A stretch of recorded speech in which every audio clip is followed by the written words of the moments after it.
Okay. Okay, so now I have to say hi to the studio audience here. Let me share my screen as well. Or yeah.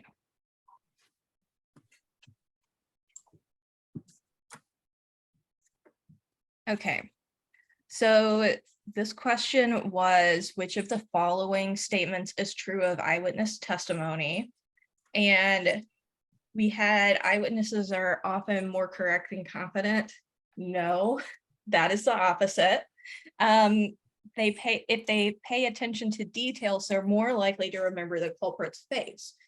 Seems to make sense at face value, but really not true, because it's kind of like whatever they pay attention to, they don't do a good job. Confident eyewitnesses are less accurate when making identification soon after the event. No, it's pretty much the same. But if they're confident, that doesn't mean that they're necessarily going to be accurate. Basically, the long story short here is memory is really, really, really bad. And no matter how sure you are that you remembered it, who's to say? Like, it's really that bad. Okay, so moving on.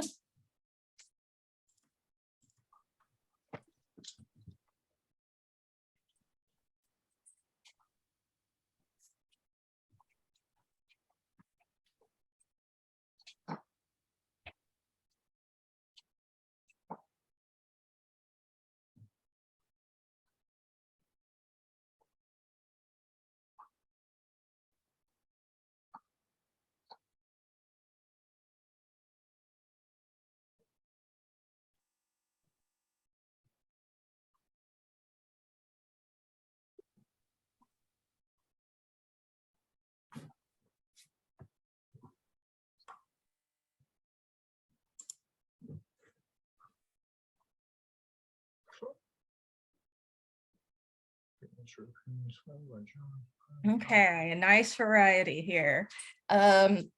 So this is a not true question. So which one is not true? So jurors are best persuaded when the evidence is presented as a story. Definitely true. And that makes sense. Many jurors don't understand the legalese. That seems like it would be true, but it's actually not really that true.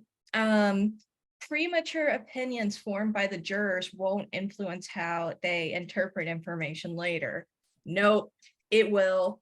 It will. It's like, I mean, think about anything where you get like some information and then you're like, but disregard this part. Like, what if you had an employee and they had, you know, they were on the edge of getting fired for a bunch of stuff, but then you were like, also, they robbed a bank in the past, but wait, you weren't supposed to know that. Don't let it affect your decision. Like, how is that not gonna like enter your mind? It is true. Understanding how they misconstrue things is a good step towards better decisions. Any questions on that one? Okay.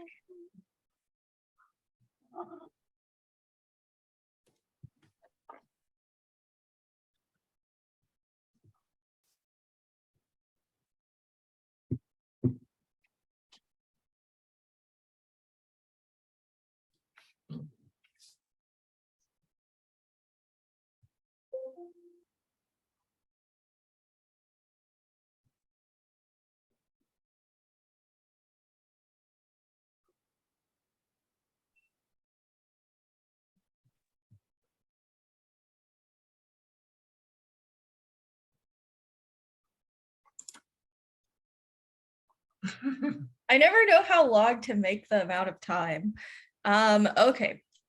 So Rose slightly does seem, a lot of times things are slightly, so I could see where that came from. And it did not remain stable. So basically, among entering college students, the amount that consider it to be very important or essential that they become very well off has risen dramatically as compared to in the past. It is like insane. But it may be a consequence that money doesn't go as far as it used to. So then it all makes sense. But that's just a part of the puzzle. But yes, people consider it to be way more important than they used to, but there are some reasons for that that are very reasonable. Okay.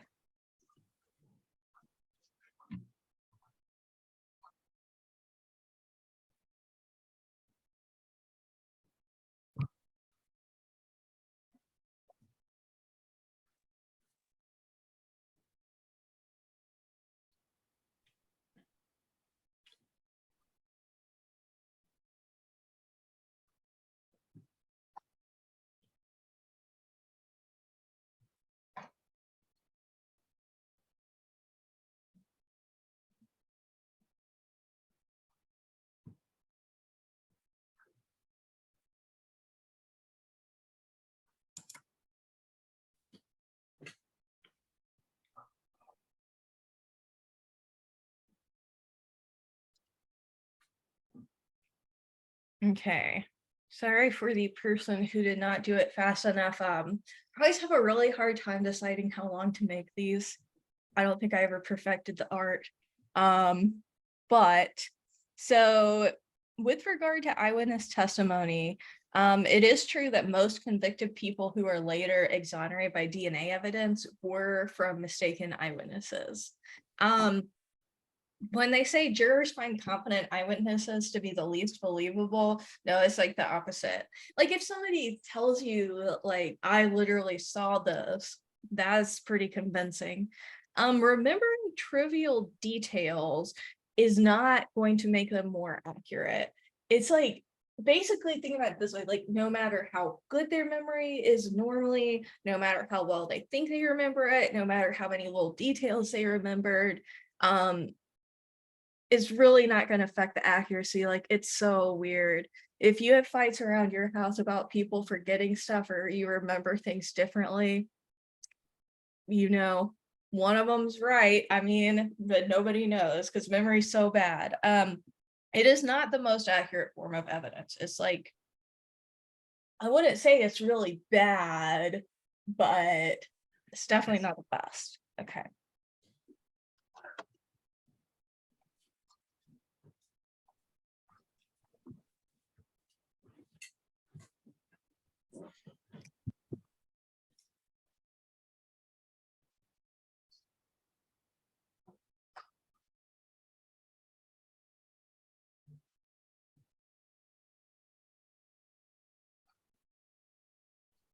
No, one of these ended in an incomplete. Sorry about that.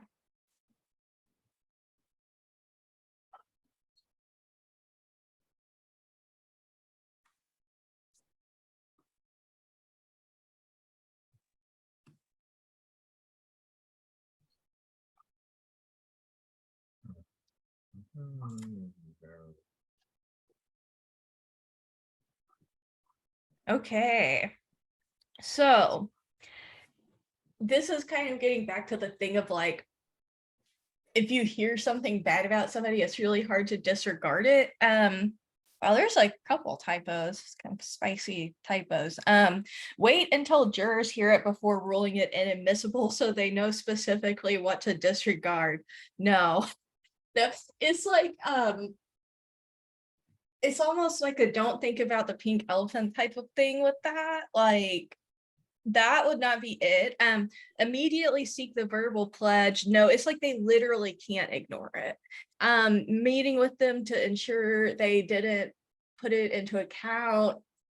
I mean, it'd probably be more helpful than the other two, but videotaping the testimony and cutting out the inadmissible parts is like the only way to guarantee they never see it. Because once they see it, it's like too late. So definitely you'd want to videotape it and just cut it out. I know the psychologist who kind of came up with that idea, and it's been very helpful. Okay.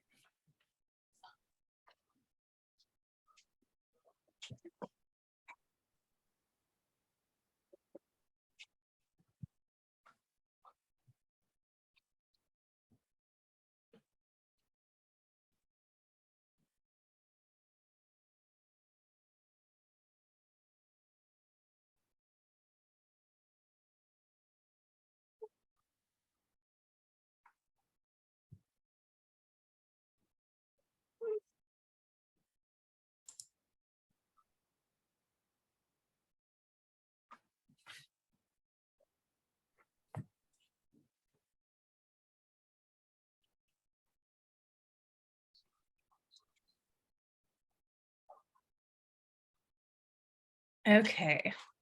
So worrying about money and then getting a raise, it won't really give you better self-esteem. It won't make you be less aggressive. That would be kind of random.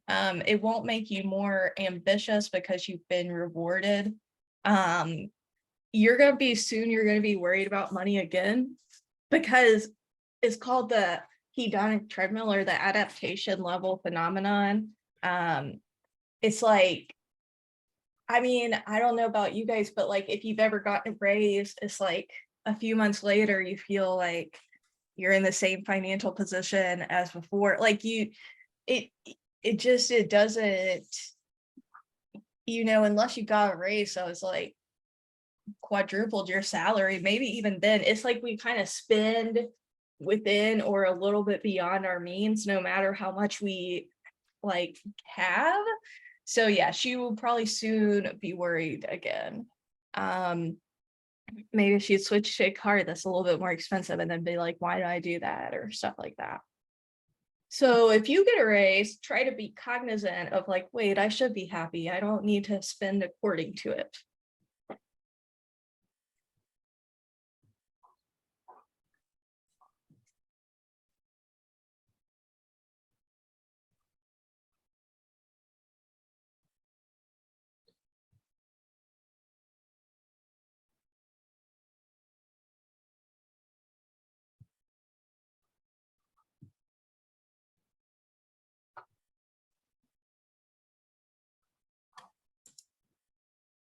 Okay, so filtering information during acquisition and recall.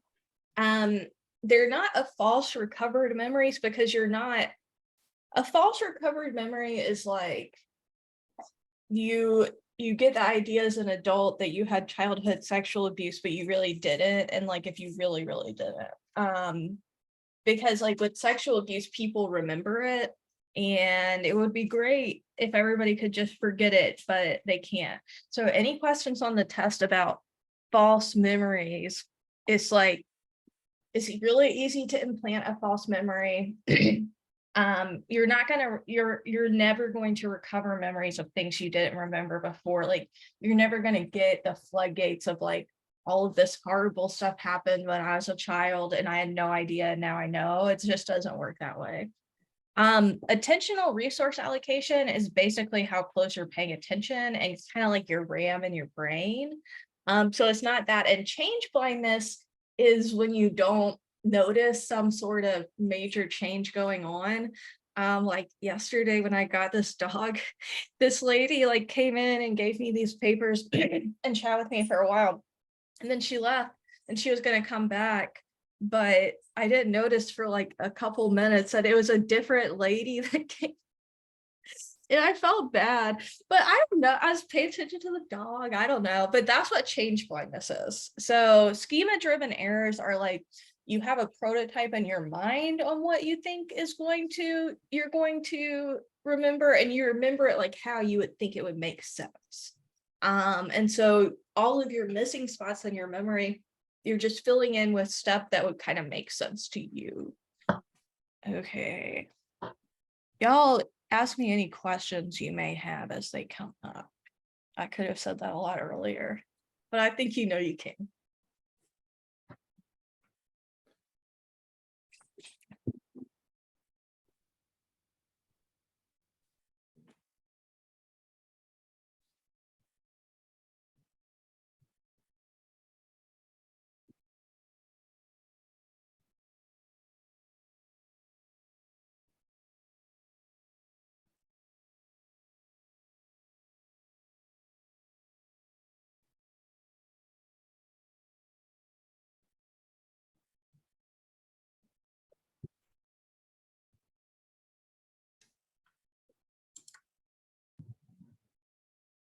Okay. So minority influence is like when you're on the jury, if you have a different opinion than everybody else and you want to bring like the other 11 people to be unanimous with you, the jurors will it's like if you're inclined towards changing your position, that is just like how you how you are, so it doesn't really relate to the other people. It's kind of a confusing response. If they are favorable to the opinions and decision of the majority, no, because they're trying to change everybody's mind. And this comes from the idea of what is minority influence. And minority influence is you disagree with everybody. So if you're aggressive, no, everybody think you're a jerk. All you really have to do is like get one person to agree with you and things can start shifting. If you can get like one person on board, things might start moving. So that's what minority influence is. Try to get somebody on your, when you are trying to have influence as a minority opinion, try to get at least one person to come to your side. And don't be really aggressive. That would be, nobody's gonna like you if you do that.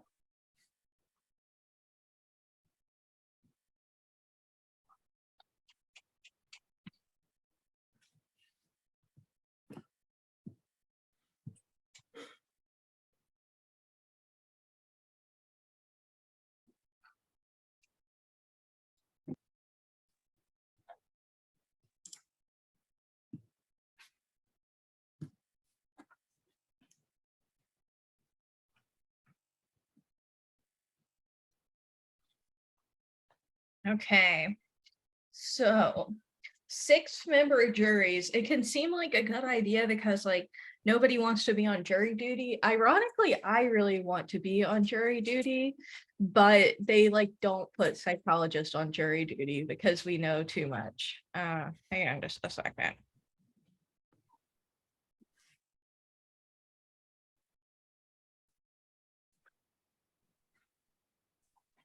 Okay. So the idea that they're less inclined to pass strong judgments, not too true. Able to recall stuff better, not true. Are more likely to have hung verdicts, not true, but they are kind of by their nature less likely to include a diverse amount of people because you just don't have enough people to kind of ensure that as well. Okay.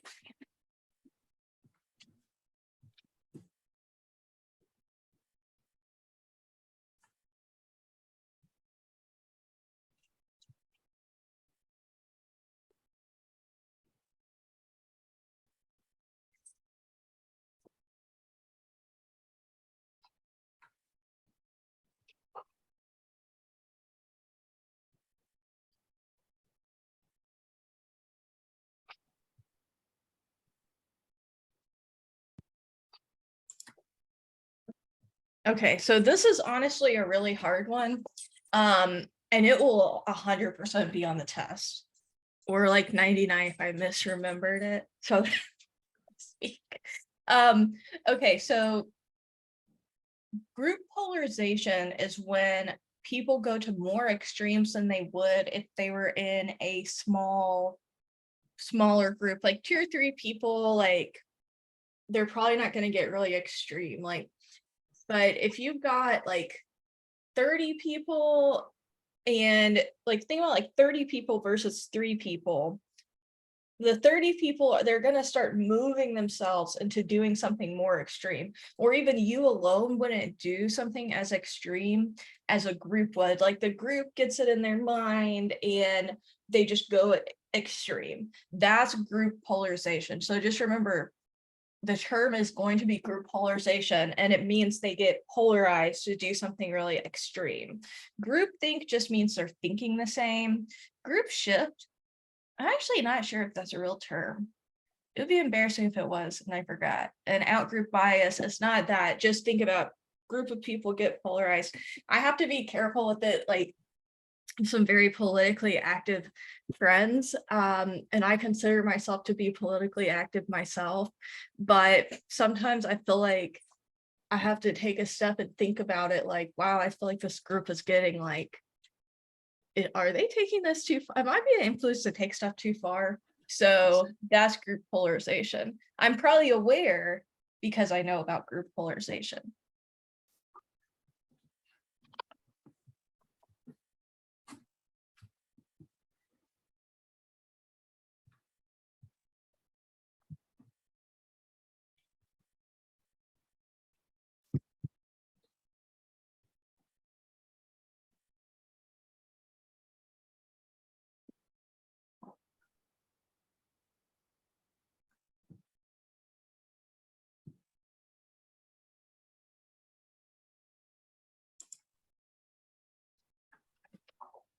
Okay, so ways to reduce individual consumptions.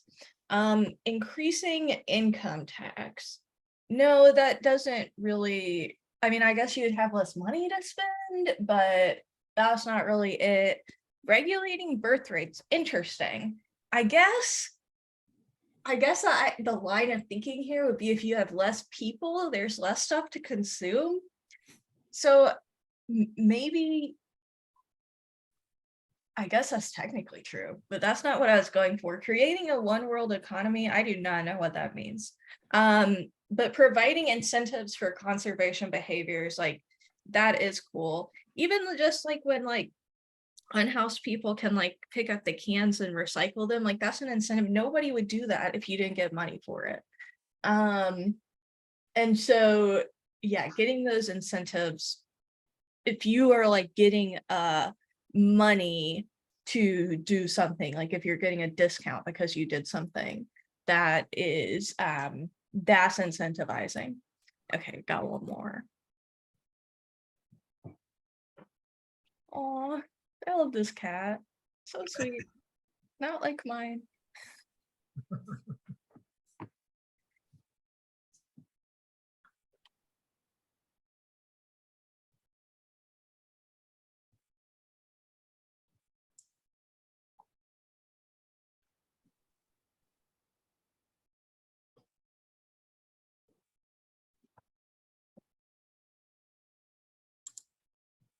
Okay, 100%, very exciting. Yes, to enable people to live sustainably on a global scale, increasing inflation, that doesn't even make sense. Reducing use of technology, no. Encouraging extrinsic values, that's actually like being materialistic, so you don't want that, but controlling material consumption. Like last year, I boycotted Black Friday. I think it is because sometimes I teach this class and it might be at this point around this time of year. I feel really bad. Like this year, I mean, I didn't go crazy, but I got some deals, but I felt bad because I was like, I'm buying stuff that I wouldn't even normally buy. Like, I don't need this. Like, so it's hard. This year, kind of the evil side came out of me just a little bit, but controlling material consumption is very important. So let's see. The leaderboard, see what happens. Okay. Okay. On my end, does it show for you guys like a little award ceremony? It's Yeah. so cute. Good job, Greece. Ooh, Greece and Apple neck and neck. Wow. Yeah, I think it might give you a higher score if you do it faster. I don't know. Okay. So let me give some tips for the test and then we can wrap up. You might want to take notes. Okay.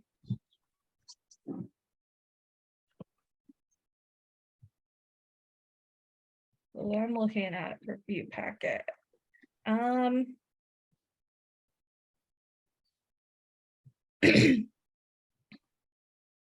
So there was a study by Elizabeth Loftus, who's like the memory psychologist and one of my favorite psychologists on Times. And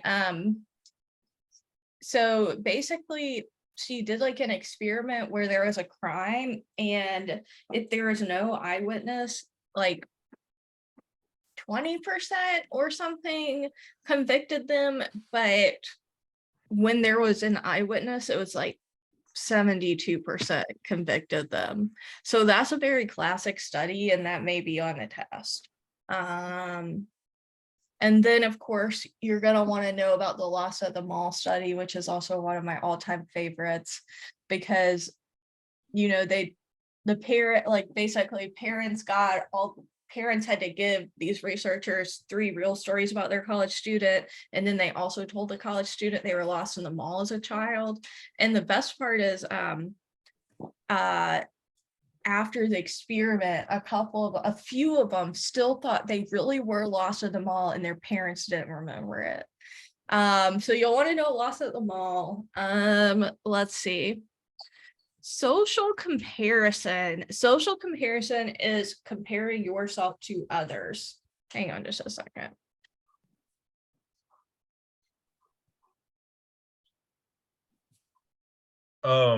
Dr. Bill.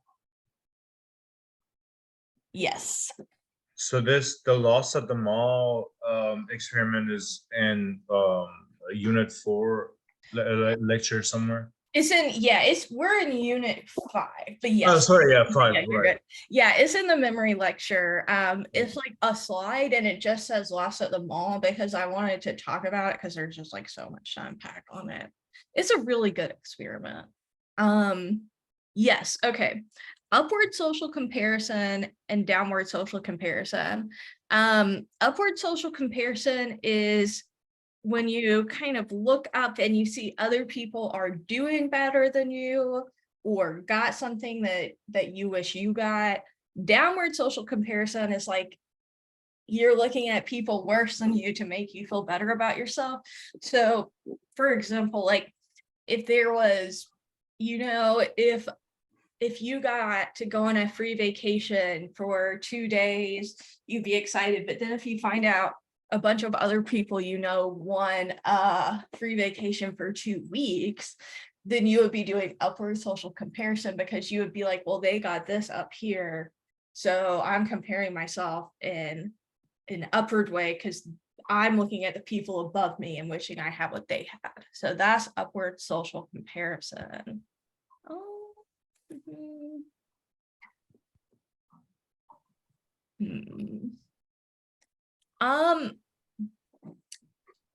This might be on there. There are a couple states with non-unanimous juries where they just vote. It's a really interesting idea.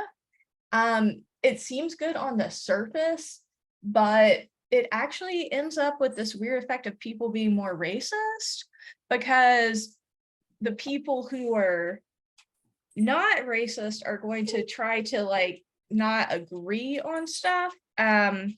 But when they just vote, if like most people were kind of racist, it can be more racist. So a non-unanimous jury can be more racist.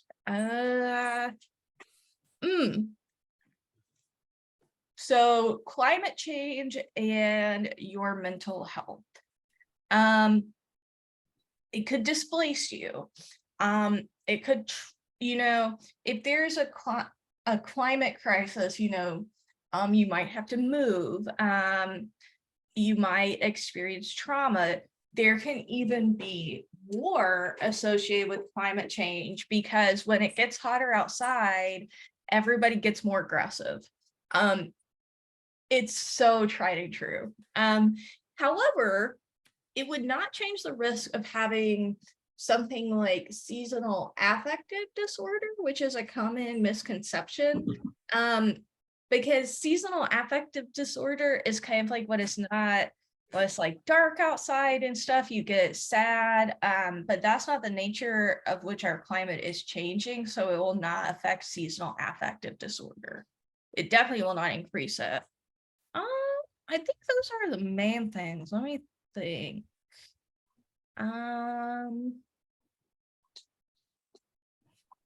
Oh yeah, I don't know if you guys listened to the hot air balloon study yet. It really is another one of my favorites. I spend this whole class saying that. But like to build on the loss of the mall study, they showed, I think they photoshopped in a picture of a kid or something into a hot air balloon, or maybe they just showed the picture of it, but they got all these college students to think that when they were kids, they went in a hot air balloon ride. And it's like, they're like, oh yeah, like a lot of them believed it. And I don't know if I would believe it, maybe, but it's like crazy. So yeah, that's super similar to Loss of the Mall. Just something to keep in mind. But yeah, that is pretty much it.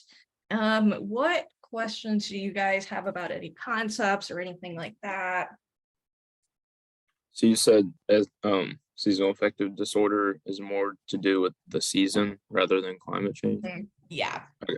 Yes, seasonal affective disorder, it could seem on the surface that climate change would increase it, but the nature of our climate change is that it's not getting darker and drearier, so it's not gonna affect it. I guess it could reduce it. I don't know. I don't want to go there in my mind. But yes.